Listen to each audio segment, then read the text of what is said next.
Welcome to the DCTV News at Noon program. I'm Kelsey Kiesling. And I'm Kendra Cook. Dolores County Broadcasting Network is the producer of DCTV with support from the Southwest TV Translator Association. If you have a news topic or event you'd like to see covered, give us a call. The studio number is 677-4119. Today's show runs Monday at noon and is uploaded to our YouTube channel as well as our DCTV News at Noon Facebook page to watch on demand. Today is December 3rd, 2018, and now the News at Noon. According to the Cortez Journal, a woman who was charged after the drowning death of a 9-year-old girl at a hotel pool in Colorado Springs has been sentenced to 2 years in the custody of a community-based prison alternative. The Gazette reports 58-year-old Lynthia Washington was sentenced Wednesday after previously pleading guilty to negligent homicide in the death of Yavea Patrick Moon last December. Washington acknowledged allowing her granddaughter and Yavea to swim unsupervised. Surveillance footage shows that Yavea drowned within minutes of getting into the deep end. Her friend was in a hot tub at the time and didn't see her struggling to stay afloat. Washington tearfully apologized to court Wednesday, calling the girl a beautiful soul. From the Durango Herald report, a La Plata County woman was sentenced last Thursday to 27 days in jail and 6 years of probation after pleading guilty to theft from an at-risk adult. Elizabeth Graham did not speak in 6th Judicial District Court, where District Judge Suzanne Carlson accepted a plea deal between Graham and prosecutors. Quote, "The issue here is repayment of restitution," Carlson said. "It may take up to 90 days for restitution to be solidified," prosecutors said. "Once the restitution is paid, Graham will be eligible for early termination from probation," Carlson said. Graham pleaded guilty to taking almost $140,000 from an elderly man, E.D. Theriot, age 92, when she was his caregiver. A Bank of Colorado employee contacted the La Plata County Sheriff's Office after noticing unusual activity in Theriot's account. The bank employee noticed in November 2017 that Theriot had written $138,883 in checks to Graham, Graham's daughter, and Graham's son-in-law. Graham told the Sheriff's Office that Theriot had agreed to give her the money, something he disputed. Theriot has since died. Investigators suspected Graham, her daughter, and son-in-law were planning to use the money they took from Theriot to purchase real estate. Graham must report to jail at 1 p.m. on January 7th. Reported by the Cortez Journal, the father of a student who was allegedly sexually assaulted by a classmate at Riverview Elementary School has filed a complaint with the U.S. Department of Education saying that Durango School District Superintendent Dan Snowberger violated federal law in compromising his child's privacy. The complaint stems from the distribution of a printed copy of an email Snowberger sent to the Durango Herald on October 10th in response to questions from the Herald reporter about the district's investigation of the alleged sexual assault. The father believes the district mishandled the investigation, and in response he filed a complaint with the Office of Civil Rights alleging that the district violated Title IX. In that email to the Herald, Snowberger disputes some of the father's statements. Snowberger also accuses the father of neglect of his child during the investigation, a point the father said was hurtful. According to the father, Snowberger directed Riverview Principal Doug Gagan to provide the school's parent-teacher organization with a printed copy of the email. The email, the father said, contained information about his child and his child's educational record that can be used to easily identify his child. He said this is a violation of the Federal Family Educational Rights and Privacy Act. From the Journal report on the 416 fire cause, photo Linnea Lee and Jerry McBride. 6 months later, and no official cause of the 416 fire has been announced. Last Saturday officially marked 6 months since June 1st, the start of the 416 fire, which burned 54,000 acres across north of Durango, forced thousands of evacuations, and caused dramatic economic losses for southwest Colorado. At 8 a.m. on Friday, the U.S. Forest Service declared the 416 fire was officially out. But the questions burning burning on everyone's mind remain unanswered. What started the blaze that went on to become one of Colorado's largest wildfires, and why has it taken so long for an official cause to be announced to the public? The U.S. Forest Service, which treats every fire investigation like a crime scene, has been tight-lipped about the investigation, and there's no clear time frame for when the cause will be released. The Forest Service previously said a cause would be named in the late fall or early winter. Jonina Vanderbilt, a spokeswoman based in Durango for the Forest Service, said the investigation into the fire has been completed, but she said an outside investigation is being conducted to vet the results. And Vanderbilt said the entire situation is wrapped up with the legal department of the U.S. Department of Justice. As of July 31st, the cost of fighting the 416 fire neared $40 million. Vanderbilt said it's likely there will be additional emergency rehabilitation costs as well. The sheer cost of the fire could be another slowing factor. According to a federal wildlife information database, the location of the start of the 416 fire was just west of train tracks for the Durango and Silverton Narrow Gauge Railroad, about 10 miles north of Durango. A previous story in the Durango Herald talked to several residents in the Meadow Ridge subdivision who said they saw wisps of smoke up the hillside around 9:45 a.m. on June 1st, moments after a train passed by. The account has caused intense suspicion that the coal-fired engine known for sending off cinders that can start fires is the culprit in the 416 fire. In September, a number of residents and businesses filed a lawsuit against the railroad for losses as a result of the fire. Lawrence Lujan, a spokesman for the Forest Service in Denver, said this week he had no information to release on the 416 fire investigation, but he understands residents' frustrations. Also, neither spokesperson could comment about the investigation and cause of the Burro Fire, which burned an estimated 4,500 acres in Bear Creek Canyon northeast of Dolores, also over the summer. Fire investigators did say the Burro Fire was human-caused, but they have not released any additional details.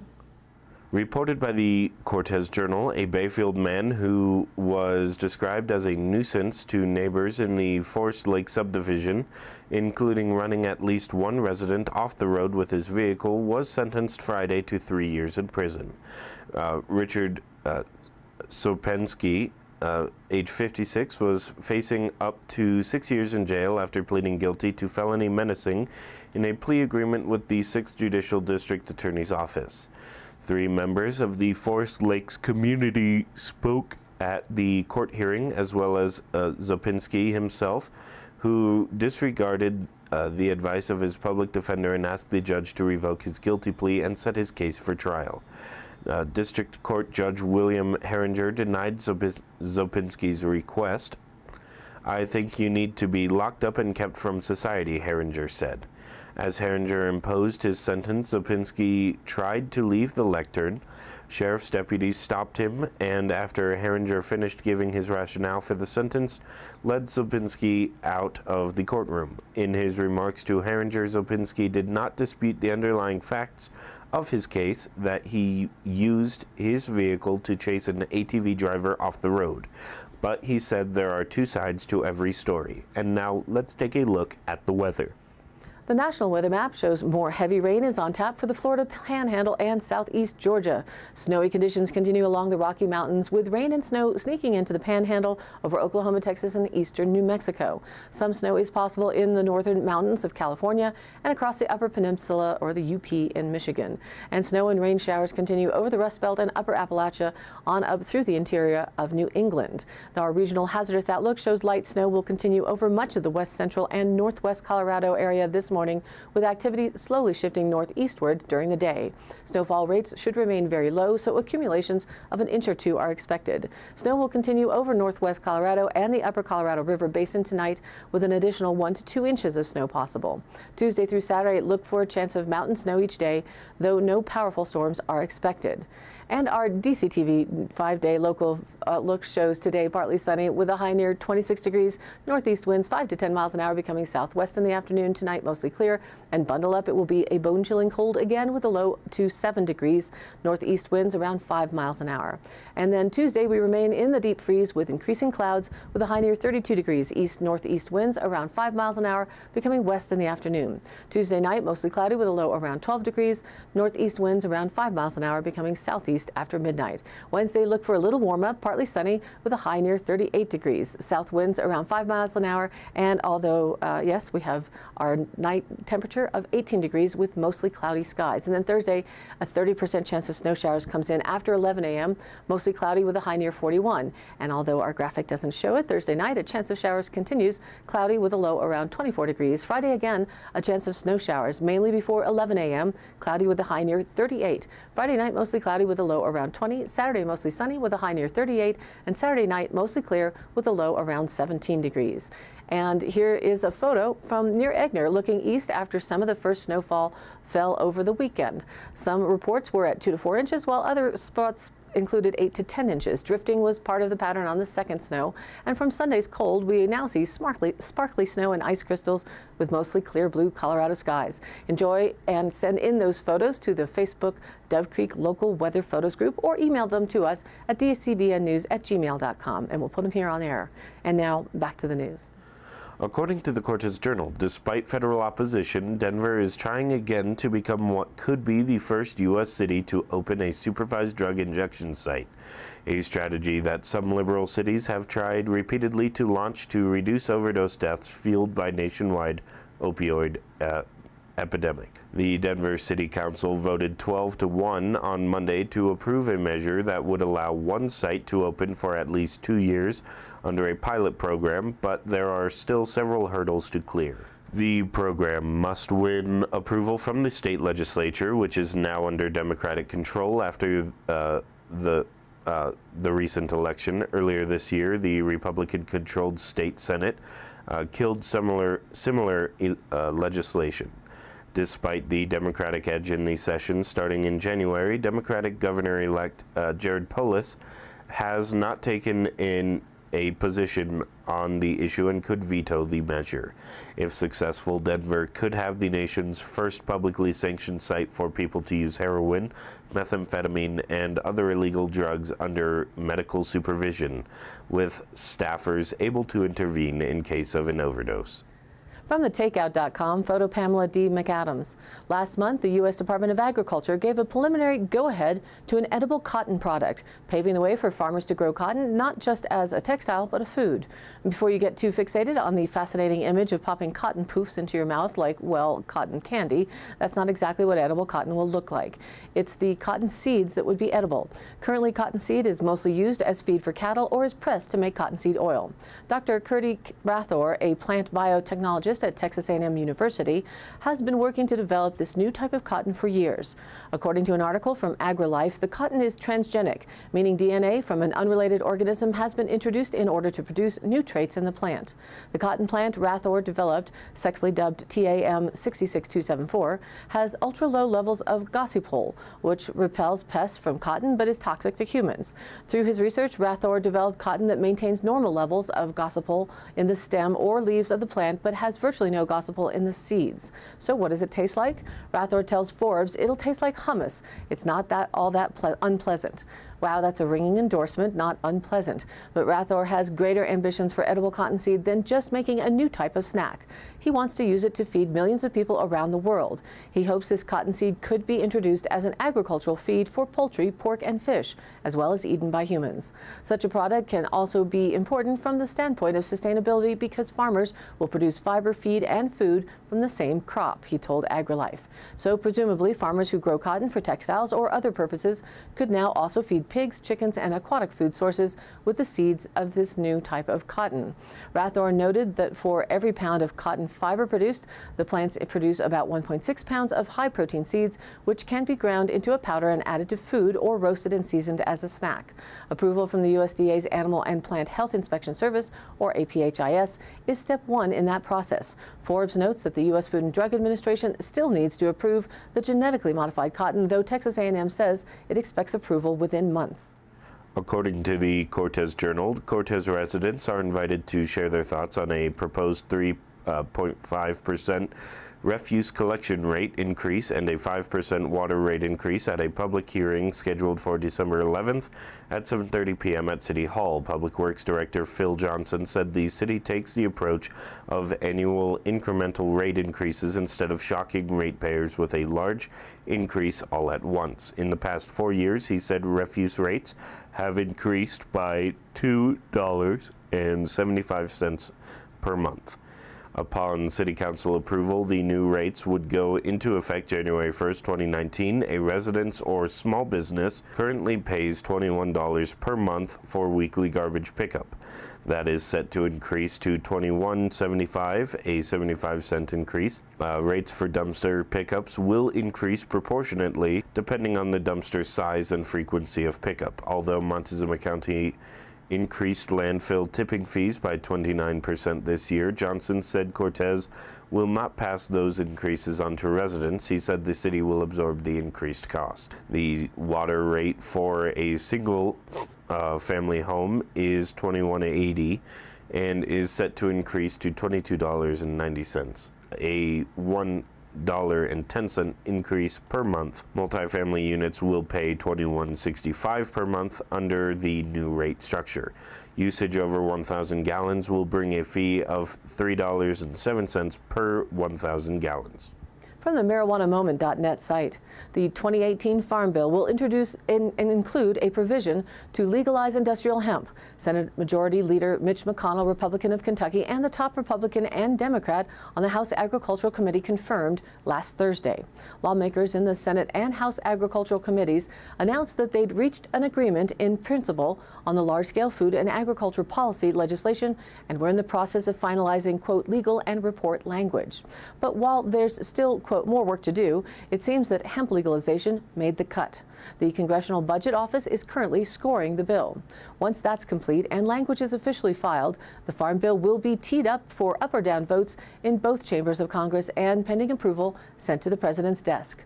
Lawmakers are hoping to pass the bill before the end of the year. McConnell has been the chief proponent of the hemp legalization provision. He spoke frequently about the economic benefits of legalizing the lucrative crop and said regulation should be in the purview of the U.S. Department of Agriculture rather than the Justice Department. While the Senate-passed version of the Farm Bill contained the hemp language, the House version was silent on the issue, leaving it up to a bicameral conference committee to settle the issue. Hemp would be defined as all parts of the plant, including seeds and extracts, as long as they contain less than 0.3% THC, according to Vote Hemp. The crop would also be entirely removed from the Controlled Substances Act under the legislation. States that want to be primary regulators are required to submit applications outlining their regulatory plan to the USDA, which will have 60 days to make a decision.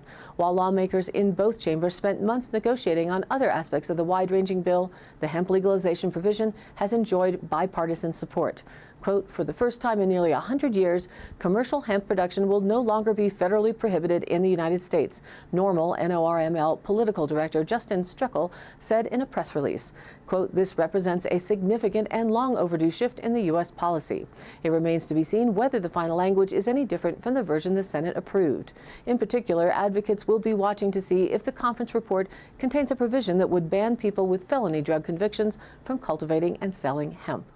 According to the Cortez Journal, U.S. health officials say a record number of tick-borne diseases were reported last year. The 2017 tally of more than 59,000 cases is a 22% increase from the previous year. The Centers for Disease Control and Prevention released the numbers Wednesday. Lyme disease accounted for nearly 3/4 of the illnesses. That's about 43,000 cases. Traditionally, about 30,000 cases of Lyme disease were reported to the government each year, but experts believed there was underreporting and thought the actual number was more like 300,000. Experts say better reporting may be a reason for recent increases, but scientists have also discovered more diseases transmitted by ticks. Researchers also note that disease-spreading ticks have been seen over a wide range of states. And today's High Canyon Country happenings. Don't forget that tonight Santa Claus is making a stop in Dove Creek from 5 to 7 p.m. tonight, December 3rd at the Rock Building. There will be a free chili community meal, caroling, free hats and gloves, which are very needed with our cold temperatures, and you can bring a letter for Santa and take a photo with him. Bundle up and come on out for some holiday cheer. And if you do miss Santa there, he'll be appearing at the Galloping Goose in Dolores, conducted in cooperation with the Town of Dolores, the Dolores Chamber of Commerce and Visitor Center, and the Dolores Public Library. The Galloping Goose Historical Society will be throwing a warm welcome for jolly old St. Nicholas on this Saturday, December 8th. The evening begins with a bonfire, cookies, and hot chocolate in front of City Hall. And then before Santa makes his grand entrance, rides will be given on RGS Goose number 5 while caroling, and storytelling is provided by the Dolores Public Library. All of this will keep spirits bright through the evening. Also coming up on Saturday, December 8th, La La Bones is playing at Fenceline Cider starting at 7 p.m. They say, "We are so delighted to be at Fenceline Cider this December. Come on out for drink and music in lovely Mancus." And all of these happenings are posted on our DCTV News at Noon Facebook page, along with the YouTube replays, weather, original stories, and local posts. To share your event or information, contact us. It's dcbnnews@gmail.com or call the station 970-677-4119. Thanks for tuning in. News at Noon airs at noon Monday through Thursday and then is available online on our YouTube channel and our DCTV News at Noon Facebook page on demand. Be sure to like us there on Facebook and join in on the news of our area. And of course, please share it with a friend. For Kendra Cook with DCTV and the News at Noon program out of Dove Creek, USA, I'm Kelsey Kiesling. Thanks for watching.